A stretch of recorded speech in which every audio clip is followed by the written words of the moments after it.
I didn't start with huge amount of money. 100 cities. Yes, 100 cities. So I can only advise somebody who has nothing and also Yes. wants to start. Right. I believe that when you start small and you fall small.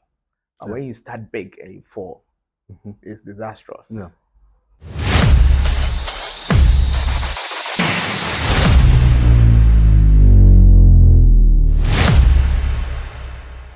Welcome to Potbelly TV, the show where creativity meets with purpose. Today we are going to speak with a fashion designer and an entrepreneur. He's going to tell us what he has gone through to set his brand. If you are inspired or you want to be an entrepreneur, stay tuned. Keep watching Potbelly TV.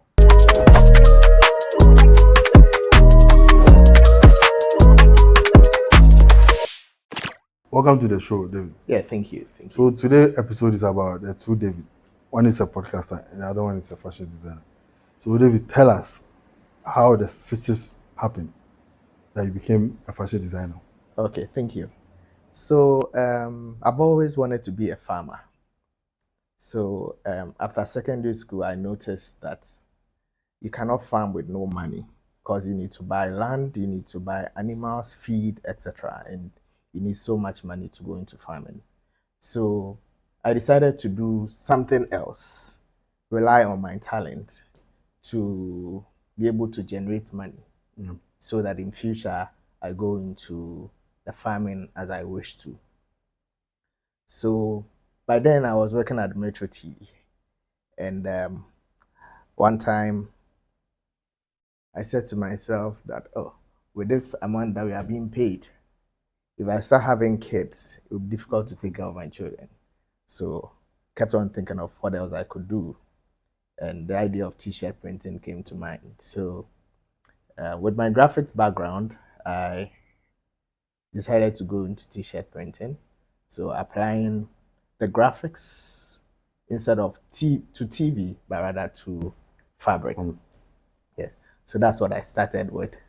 Kept on pushing until later we studied fashion, how to sew and stuff like that. Then we gave some amount of our attention to sewing.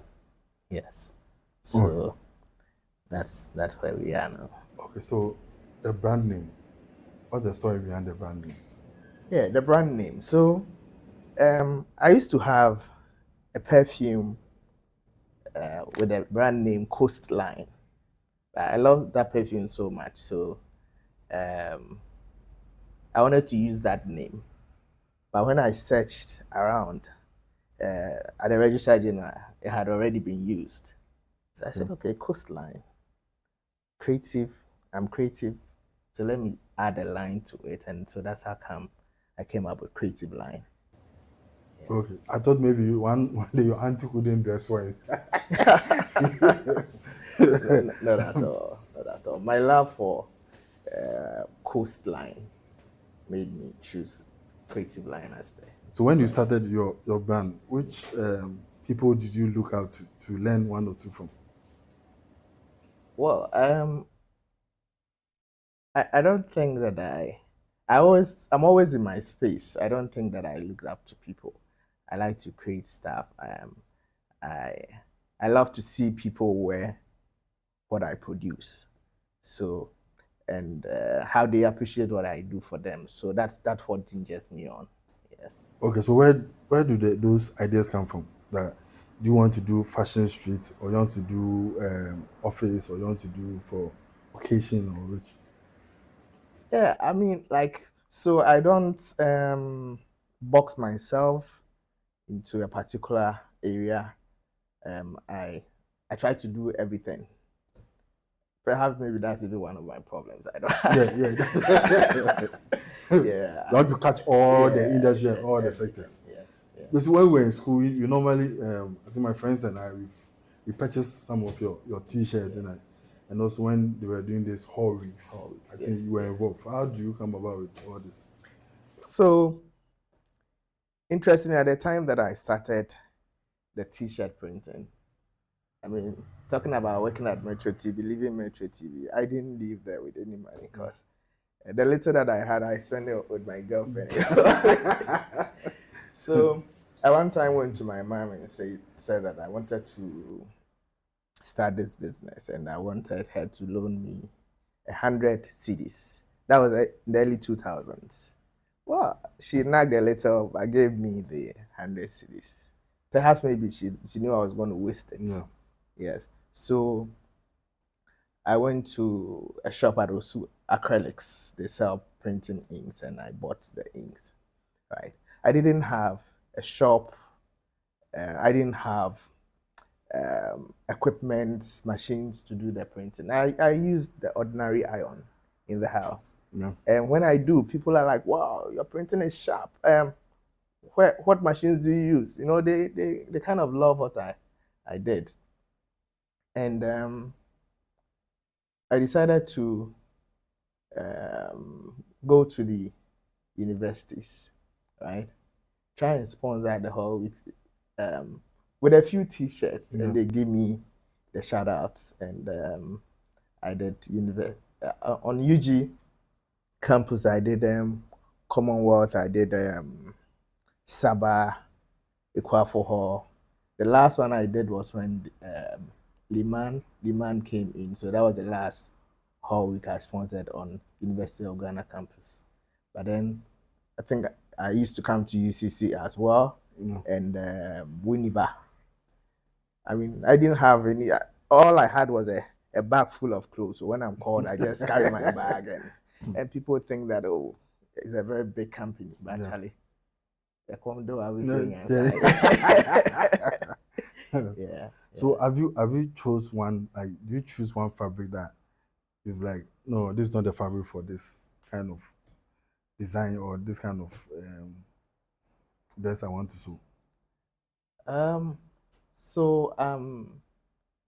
Whatever I do, I want to make sure that it's value for money. I want you to enjoy what you've purchased because I know how difficult it is to raise money. So I make sure that I use the very good fabric for you, something that will last you a lifetime. Okay. So let's talk about business. So how were you funding it after you started? I know starting business, there are a lot of challenges. Yeah. So how are you funding it? Is it through the sale of your dresses or you're getting other sorts of funds? Yeah. So like I earlier on said, I started with 100 CDs that I borrowed from my mom. That allowed me to buy a few inks, right, to start with. So I couldn't buy any other thing, just a few inks. And by then I didn't know how to print myself. So I met a gentleman who worked in a company, and at the time he was being paid, I think it was 40, the old 40 CDs, CDs. 40 CDs. Then he said he wanted me to pay him 100 CDs. I said, don't worry, I'll pay you 100 CDs. Let's start. As I was telling him I'll pay him 100, I didn't have that money. So by then I was staying at Ringway Estate. So what I did was I walked to office from Ringway Estate to Circle.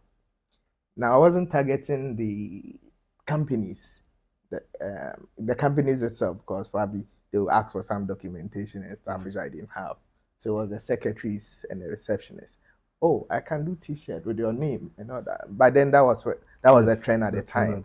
Yeah. So, oh, okay. So I want blue green. Okay. So give me part of the money. Let me go produce it. When I produce, then when I deliver, then you pay the rest of the money. Yeah.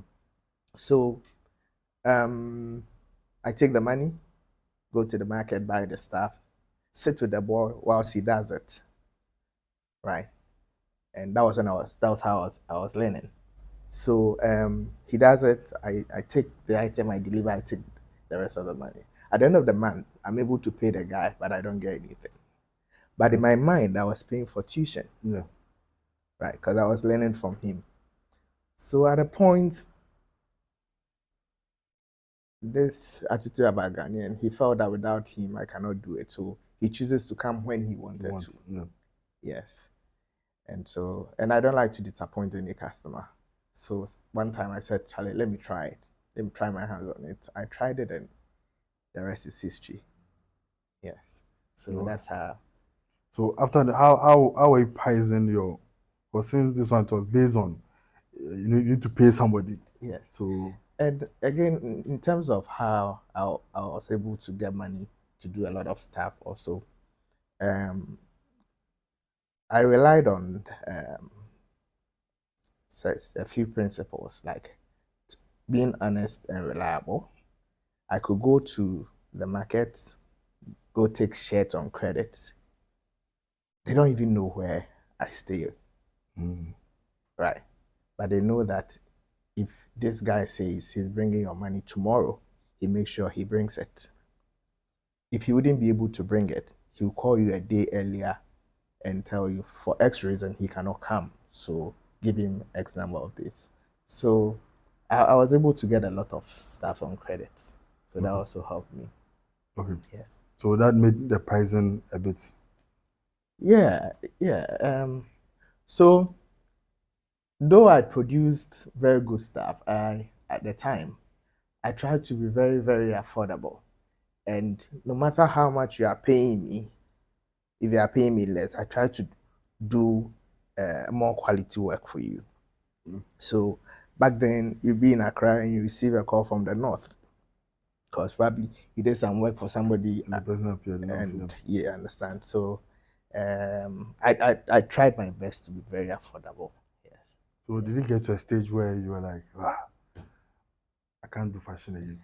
Oh yes, many, many, many times. I had to call it a quit many, many, many times. You know, you are working, everybody sees you working, and you don't even have one CD on you. True, true. Yeah, true. Yes. And you're like, Ejuma Ben Kwana me yeah, na this guy. Let me quit this job. But just when you have that thought, a call comes in. Oh, David, I want you to produce X number of shirts for me. Then it gingers me on. And that happened to me severally. But for now, I think I'm a bit stable. So yeah. So when you started, did you have, let's say, I'm talking about cost. Okay. So did you have people working for you? Did you have a lot of stock? Did you have a location? Or you were just in your mom's bedroom? Yeah, my location, my company was in my bag. I mean, just call me and I'll be there. I remember a few people in EG campus said, "Oh, we want to come to your office." I said, "Oh, I know you are very busy. Don't come. I'll come to you because I'll buy all coin for." You understand? So that's how it started. And again, I started this with my girlfriend at the time. Now my wife, right? And she's been very supportive. Um, she never asked me for Brazilian hair because she knows my capital is 100 Ghana. Yes. And you tend to do a lot of sacrifices in terms of even what you eat. Charlie, you want to eat maybe at the time maybe papaya.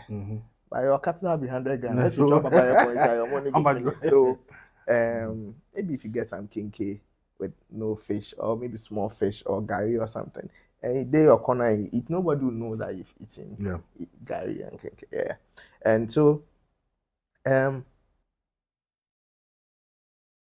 I did that.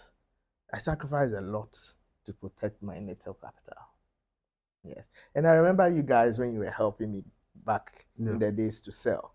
I mean, you didn't say, "Oh, Charlie, maybe I help you sell 10, so maybe So give me some money." I mean, there are times that I tried to give some of you money and you rejected it, and I appreciate that a lot because it helped. It helped me. I'm grateful for that. Yeah.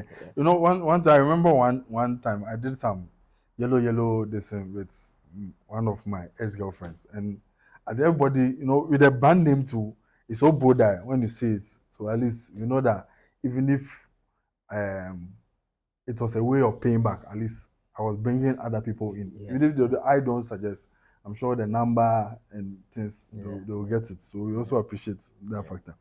Then we talk about did you have challenges as in competitors then? So by then there were the big boys and they were Gold Coast, Kofi Gold Coast and PKOG, PKOG, and Tito Con and CDware. at a Yeah. time. And sometimes you're going for a contract on UG campus and you go and one of them have taken the contract already. I mean, so, but I mean, they inspired us to do what we did. Other people who gave us platform was, I think, Yeah. Eddie Blay, and a few other guys. They used to organize a program at the British Council called Yeah. WAPI. Yeah. Wappy. Yeah. WAPI. Yes, and they gave us a platform. I think at the time it was myself and I think Pistis and all those big guys now. Yeah. They all went through that That platform. platform. Yeah. Yeah, yes. They gave us the exposure for us to get to where we are. Yeah. So your brand name, how deep does it go? Does it go through culture? Does it speak culture, or it speaks modernized? Well, it's a mixture, it's a blend. It's a blend. It's a blend of the two. Yeah. Um, and I remember I want to share this one also. I remember I was one time going to buy the early stages. I was one time going to buy shirts at the market. So I've just started. So I go to the market and buy one shirt, two shirts, three shirts, and people come there and they buy sacks of shirts going to print. So I was like, oh, when will I get there? So one time somebody calls me and gives me a contract of 200 pieces of shirts to print. The way I suffered. And I told myself that God knows the reason why He gives you what at what time. Yes. You understand? Because He knows that you've not yet reached a particular Last level. stage. Yes. So if He gives you more, you mess it up. Yeah. And in fact, those 200 shirts, I messed them up.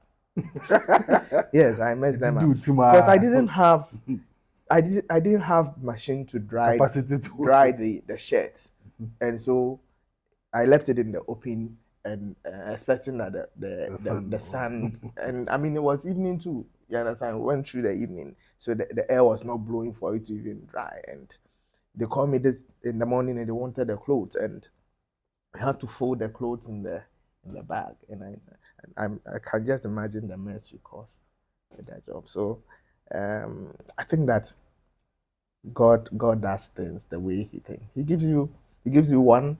Maybe He makes me buy 5 shirts. I print it successfully. He increases it to 7. I do it successfully 10. But sometimes you are in a hurry to yeah, escalate it. yeah. Okay, so David, let's talk about some setbacks when you started this whole fashion brand. What were some of the setbacks you went through? Yeah. So in 2009, I mean, doing my usual stuff, and I'm the type who doesn't like to go to the hospital, and especially when you're going to be in a long queue because Charlie time no day. Yes. So I felt like I had malaria, so I walked into a pharmacy shop at Laboni and got some medication. Then after taking it, the color of my urine turned into like dark color, like Coca-Cola Yeah. is. So somehow my mom got to know, and she requested that I go do a lab. I did a lab, then presented it to police hospital. I was admitted at police hospital, and they transferred me to Kolebu. I mean, when the ambulance then came in, I knew then this be something This is serious. serious. Yeah. So I got there, and at the emergency, some of the nurses came to me. I told them, they asked me what's wrong, and I told them. And one was like, "Hey, well, this looks like you have kidney failure. You need about $30,000 to stay alive." Now, this is a man whose initial capital is 100 Ghana. So he took those to me. I thought I was dead because I mean I'm going to die. So, uh, fortunately, a mate of mine was at the emergency ward. He arranged for me to get um,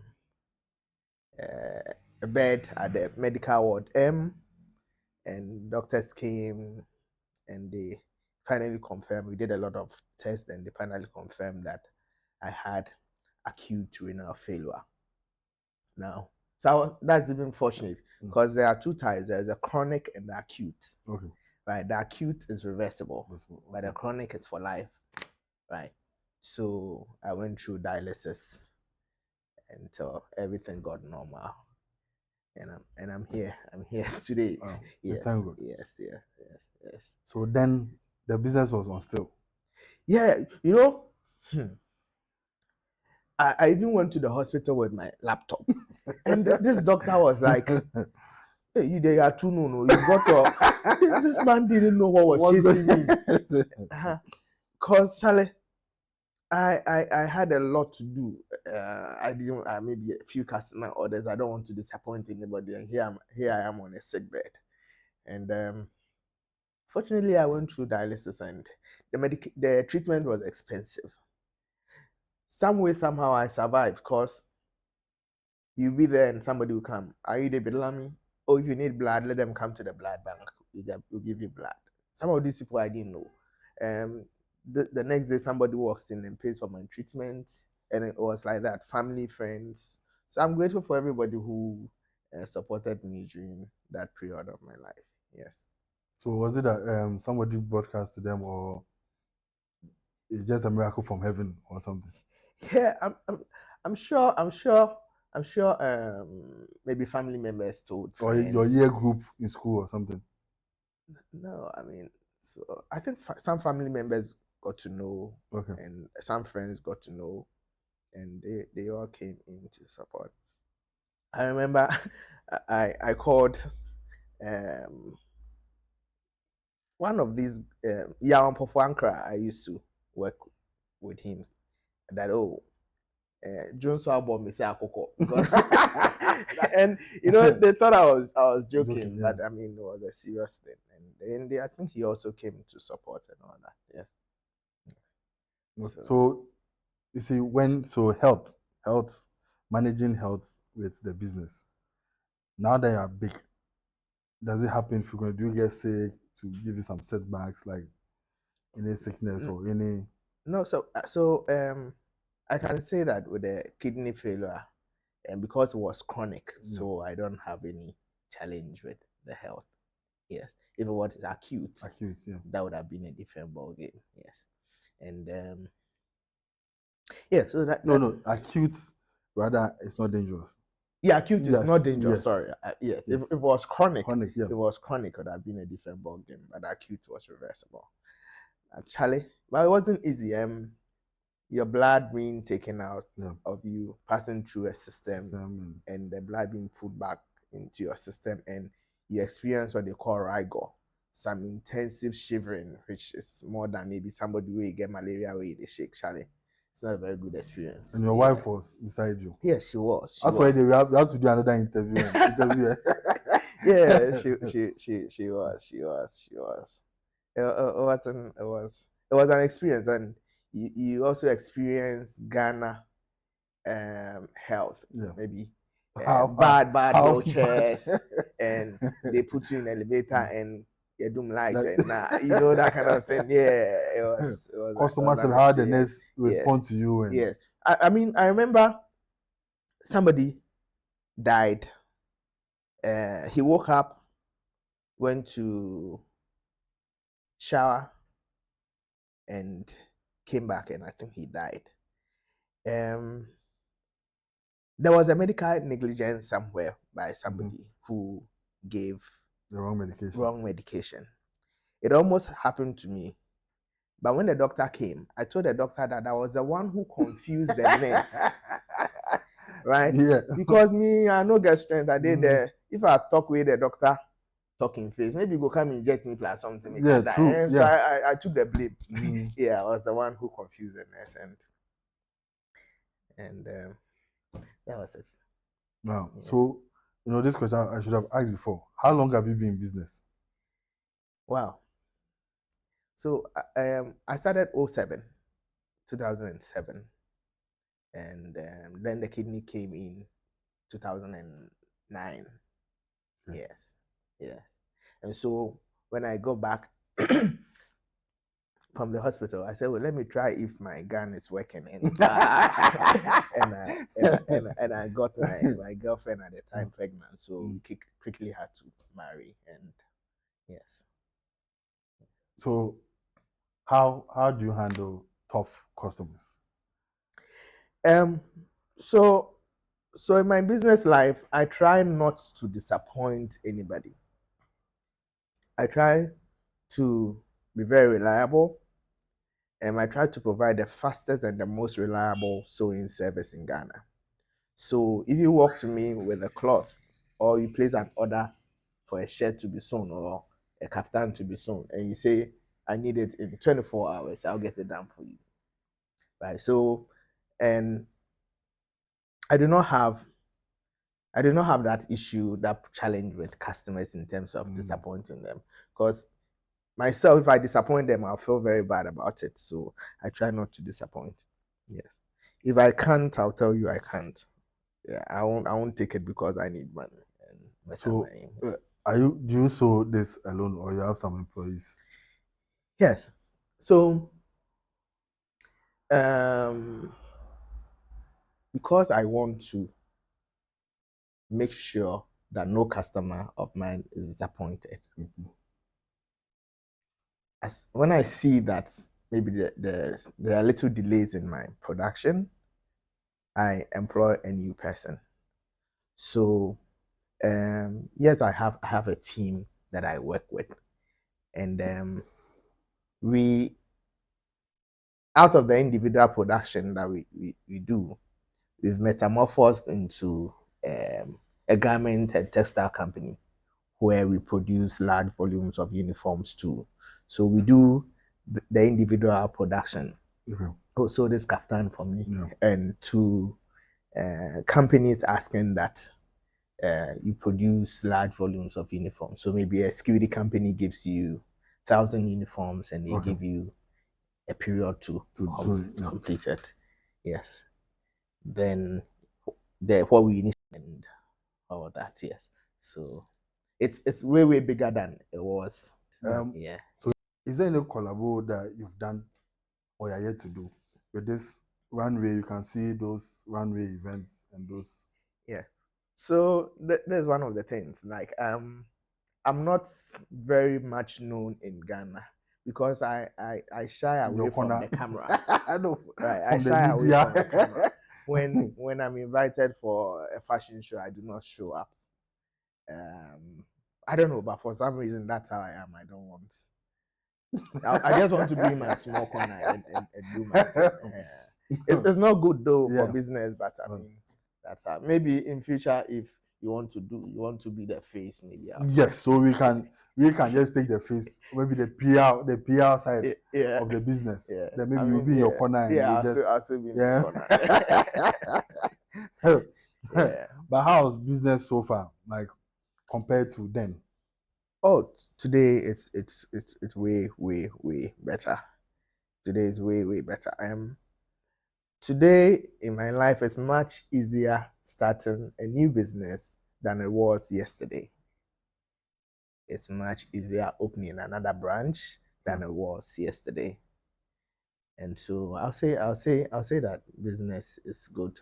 At least I don't have to hide and eat some gari and pretend I've eaten here. I can choose to eat Yeah, what I can you choose to eat what I want. Yes.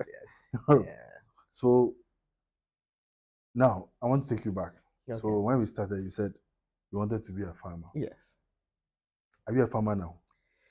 Yes, I am a farmer. So I farm at Adoso. I'm into piggery and rabbitry, and a few of the other animals I have on the farm. I'll be adding others, a few cattle and stuff like that. Yeah. So currently I'm a part-time farmer, but yes, I'll finally retire as a full-time farmer. Yes, I love to be with animals. Yeah, because animal no go talk your matter give anybody, you know. But you finish, I go chew Ahmad. Yeah. I think I wanted to dive into that business, but maybe today is not the right time. Today we are just talking about fashion, Fashion. fashion, fashion. Fashion. Okay. So we were told you open a new branch somewhere. We want to know where Yeah. the location is. Yeah. So we've opened a branch at Labonin, just opposite Zen Gardens, and that's a premium shop. So you have a lot of ready-to-wear clothes like the political suits, kaftans, African print shirt, ladies' dresses, jalabias, like any clothing at all. You just walk in and buy what you want. Yes. Okay. And the real shop, your main shop is The, located our in. main our main shop and our factories are not Kanishi, Swan Lake. We've been in that area for a very long time. Um, talking about some of the challenges. Yeah. Um, so if you no get money, you no be easy. So I've been renting shops, and I'm still renting shop. I don't even have mine. So you rent a shop, and maybe the place is very dead, and you do a lot of promotion. You do a lot of to attract a lot of customers. Yeah. And once the place picks up, they say, "Master, we want you to move. We want to break the building down and do a story building." And to date, a story building they don't do one. Yeah. And that has happened to me severally, all within the North Canadian area, because I moved from shop one to shop two in the same area. But anytime that happens, I take it positively. I tell myself that God is telling me that it's now time to move to the next chapter. Right? Yeah. That's what I tell myself. It's now time to move to the next chapter. So I don't fight the process. I just move. When I move, wherever I go becomes bigger than the previous place. Yeah, so I'm often not bothered about moving. Yes. If you sack me today, I'll get another place. So when you move, you inform your customers about it, or they. Yes. I think that's a challenging part. I mean, you end up losing some customers, and some also follow you wherever you are because they know you are reliable. I mean, some people say, hey, these guys they are magicians. If you order something from them today, the next day, no, it's ready. So they cannot leave you. Mm-hmm. Yeah. So that's a positive. So, we via WhatsApp, we try to communicate to some of them that we've moved. Some we lose along the line, and we get new ones. Yeah. So as you were saying, you are not the media type. I hope your brand is on other social networks. Yes, the brand is on other social networks. Again, not very well managed. Not very well managed, but I'm trying to. I mean, in the coming weeks, we'll make sure it's well managed. Now there are people who that's solely their job. So you can just get somebody to just manage your socials and you're good to go. Yeah. Without you being there. Yeah. But you see, I was asking about those tough customers. Yeah. Have you had one that maybe you sold for the person? The person gave you a measurement, but after the finished product, the person said he doesn't like what you've done so far. Have you met such customers? Or somebody coming to buy, they'll just see the designs, and they'll go back. And you see, what people do maybe upstate, they can buy the dress, they don't take off the tag, they'll go and wear it and come back. So, no, I haven't faced such challenges before, because I even in taking your measurements, I'll be communicating with you. I'll ask you, is this okay? I make sure you confirm every process so that you don't come back later to complain. Yes. So I've not faced any difficult customer yet. Yes. So let's say in the next 5 years, why are you looking? Why are you seeing yourself? In the next 5 years, I think that God has been good to me, given where I started from, where I am now, and where He's taken me. I intend to put up a factory that could employ about 200 tailors and also train 200 students every year. And the training is going to be free. I'm hoping I get people to sponsor along the line. Maybe if you're the MP of your area, I will say, okay, I'm sponsoring 2 of my members to come and study. Yes. So that's my plan. And that I'm looking at it happening around every thereabout, where maybe we put up the factory and have hostel facilities from them. So maybe somebody up north is sponsored to come study at my end. So we need to house a person. And if I mean, depending on how much funding we get, if we are going to feed them in addition to we do that, I will provide them the training. So why Ebri? Is it because of so every is the next big thing, and the next big place. I mean, if you have foresight, you know that the mountains area is is the next after Accra. Land prices of land there, and they've really shoot up. Children, not at all. Not at all. But normally, I normally ask my guests about the community. Are the community involved? Do the community patronize your product much more than people outside the community?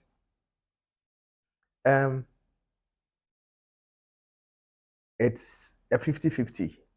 Yes, I get people from the community patronizing and people from other areas patronizing.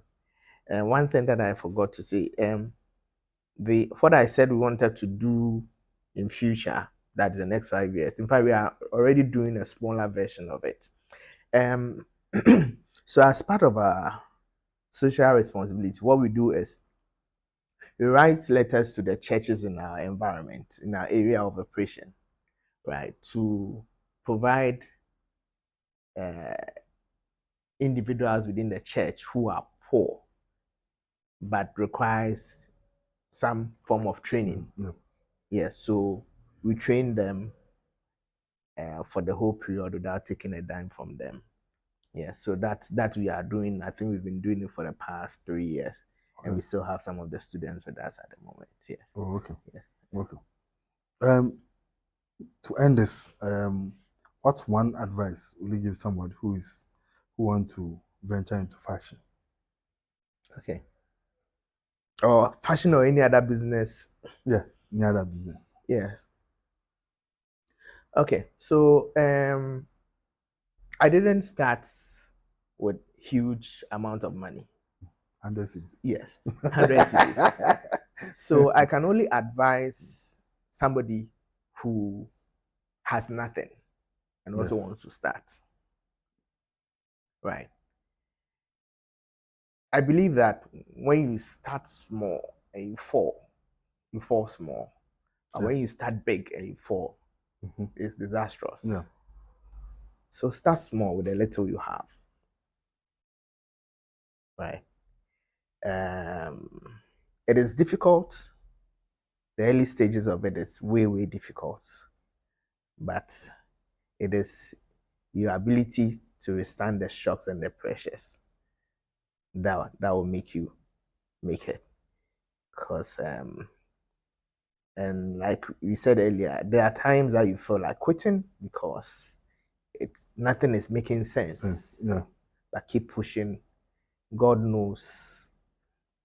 It's like when you have a seed and you put it in the earth, all you do is to water it and keep praying that God will do the rest, right? Yeah. So you cannot put the seed in the earth and choose not to water it, right? So keep watering, and tomorrow it'll become a huge plant. Yeah. Okay. David, thanks for coming to Potbelly. But before we end this, we normally do some chits, some quick and fun questions. Okay. That we want you to answer.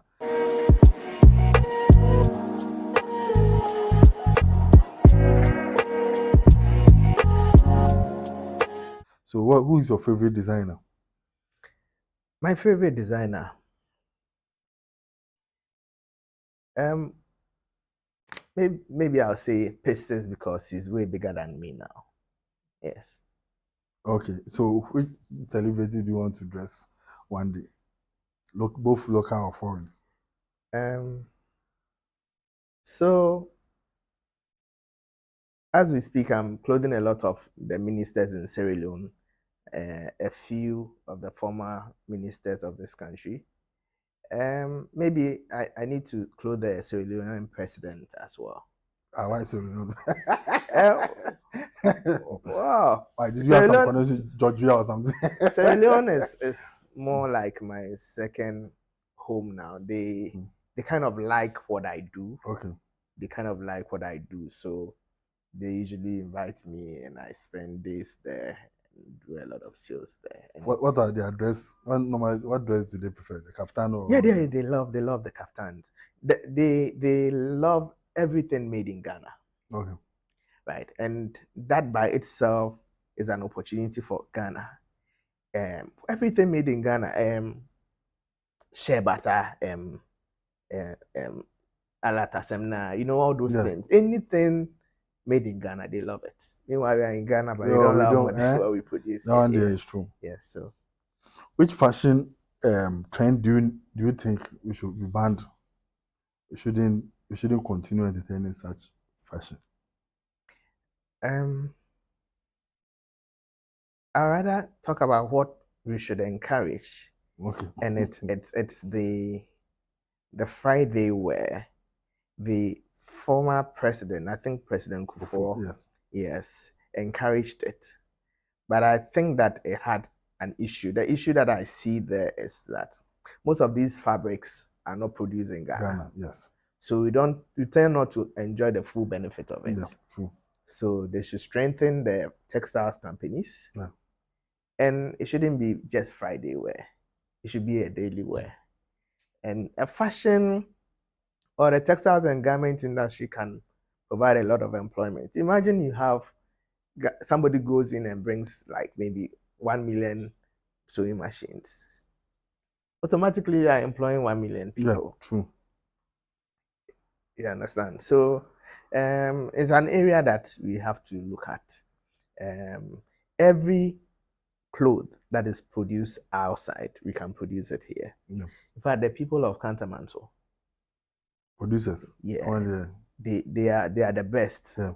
Yeah, I mean, you see a lot of beautiful ladies wear clothes. Yeah, most of them are from Kanta. Yeah. So there's a lot of opportunities here. We just have to open our eyes and grab them. Yeah. Okay. Thank you for the insight. Man. Yeah, thank you. Thank you for coming to Pot Belly TV. Thank you so much for the opportunity as well. And I'll say once again that I appreciate every little thing you guys have done to promote my brand from Tite to now. Yeah. Yeah. Thank you for tuning to Pot Belly TV. If you enjoyed this conversation with our designer Creativeline, keep subscribing and keep watching Pot Belly TV. Until the next time, keep dreaming and keep being the version of you. Pot Belly, you're out.